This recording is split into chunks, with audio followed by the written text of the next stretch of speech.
What is going on, YouTube? Today I have a very exciting video. I will be doing a review on this. I did have the 6700.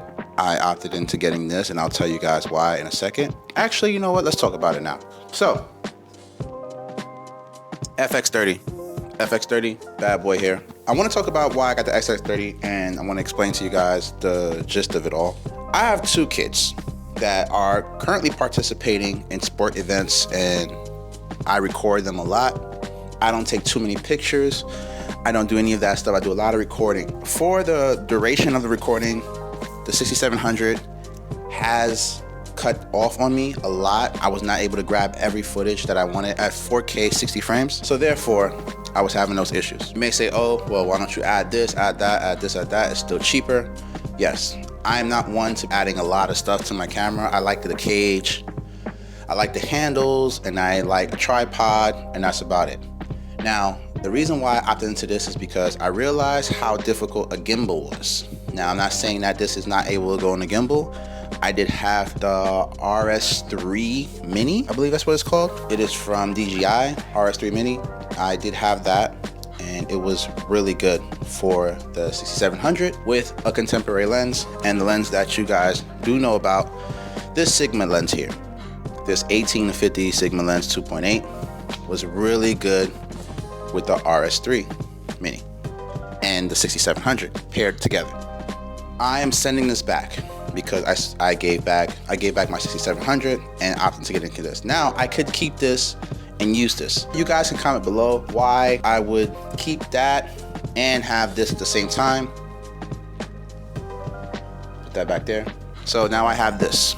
Okay, this is a Sigma 24-70 2.8 DG-DN2, an art lens, and I wanted to try it. Now, in comparison to the DG, I haven't seen any comparison between this and this. The Sigma 18-50 is an APS-C lens, so which means it has the price. It fits exactly this E mount with the crop sensor. So why did I get the Fx30? Because again, my kids are into gymnastics, they're into sports, they're into a lot of athletic events, and I take them around a lot. So doesn't mean that 6700 didn't have the mobility. Now I'm gonna say this about 6700, it has literally everything that this Fx30 has. Everything, pretty much processor, aside from the AI, which is very important.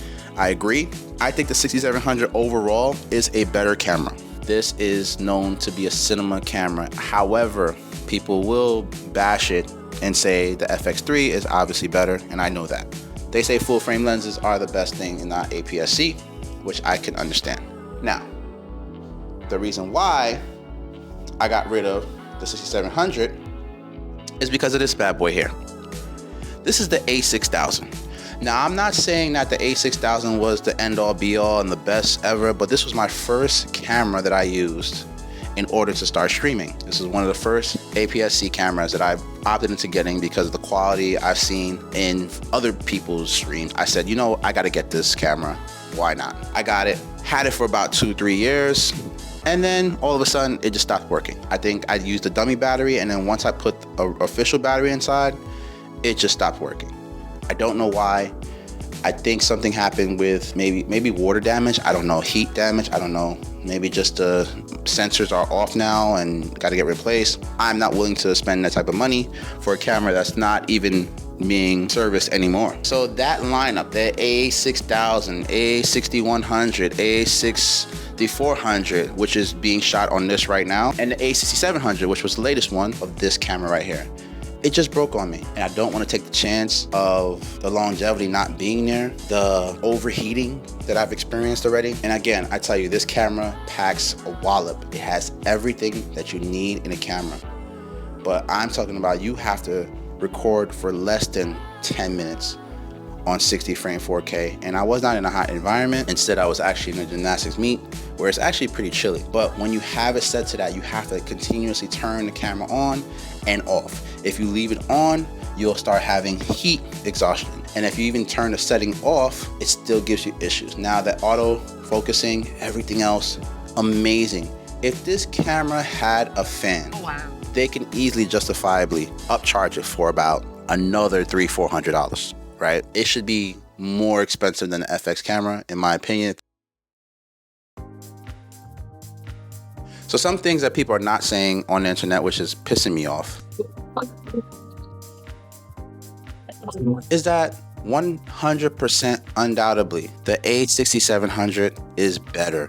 It's just better overall camera with more functionality, more features, better video recording.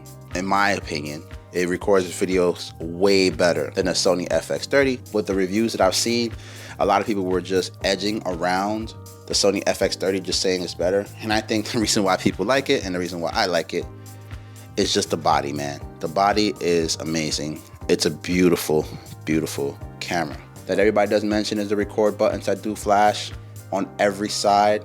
So you can know there's one record button here, one right there, and even the screen you can press record. That is beautiful. However, that's where the limitations stop. You can name all the stats that you want, point blank, interface wise. A6700 is just an all-around better camera with the tracking, AI tracking, and even the crop censoring. It's just better. Let's move on. I feel like the Sony Fx30 is going to be my go-to. I am not a person who invests in cameras that much. I had to buy a 6400, which was my new A6000. I use it for streaming now. I do not use it for anything else. I sometimes use it for vlogging, but I didn't even do that. Now, the contemporary lens that I have for Sigma, I would be better off keeping it for this. However, I have a fixed lens, which is a 16mm Sigma 1.4 aperture. And this thing's a beast. As you can see, it looks beautiful, blurred background easily. I don't have to do anything. This is not edited or nothing. I'm literally just cutting clips of this video. So I did opt in to return it. I paid the extra $400 just for the body of the FX, and I also purchased this for about $1,000. This 24-70 2.8. Now the reason why I'm returning this is because it goes from 18 to 50, and I already have a 16, which you guys are on right now. So, and that's a 1.4. So I said I'll sacrifice the 2 and just bump it all the way up 6 and get 70 meters versus 50. And there's a significant difference between 50 and 70 for sure, and anybody can tell you that. But 2.8 aperture all the way through is definitely something that I'm interested in. I told you guys I had the DJI RS3 Mini, but that's what this was good for. I doubt if I pair these two together with the RS3 Mini, if I were to get it again or something similar to it, because I do like to travel small when it comes to gimbals. I don't want a big gimbal. I do believe that I'll have some balancing issues with these two paired together, because this box is already heavy. I'm pretty sure there's a lot of stuff in that box. I did not do the unboxing yet. I did not open it, so we're gonna do that in a second on the next video. If you guys want to see that video, it'll probably be somewhere in the description. What I'm going to be doing with the camera, I may take 1 or 2 photos, but I am not sitting here taking burst photos.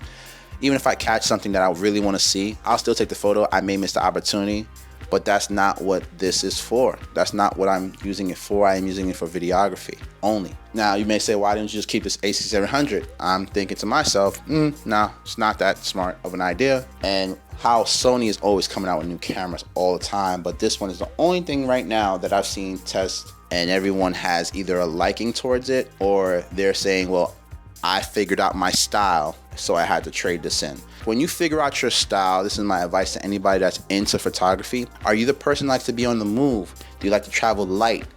Do you like to take a bunch of photos and videos? Do you like to be a hybrid build? For that, I will say definitely A6700 is something that you can turn on and off if it's on your neck, if you're always holding it. I'm a tripod guy. I noticed that. I'm a tripod guy. I like the tripod. It's something that I need. I don't like holding my camera. And I noticed that quickly that I'm a tripod guy. I do have a new tripod that I would like to show you guys as well and do a review on that. If you're looking for a camera to buy between the A6700 and the Fx30 and you're really a casual person, which means if you are not going to use the camera for a day-to-day thing, something that you're gonna put work into it and try to make money off of, you can get the A6700. Family vacations, A6700, no problem. It can do all of it. Record, it can give you everything, bang for your buck. Now, if you're doing work on YouTube, if you're doing stream work, if you're doing journeys and going out and you want to do video mainly, yo, get the Fx30, man. Get the Fx30 and just come on in here, brother. Cinema line, let's go.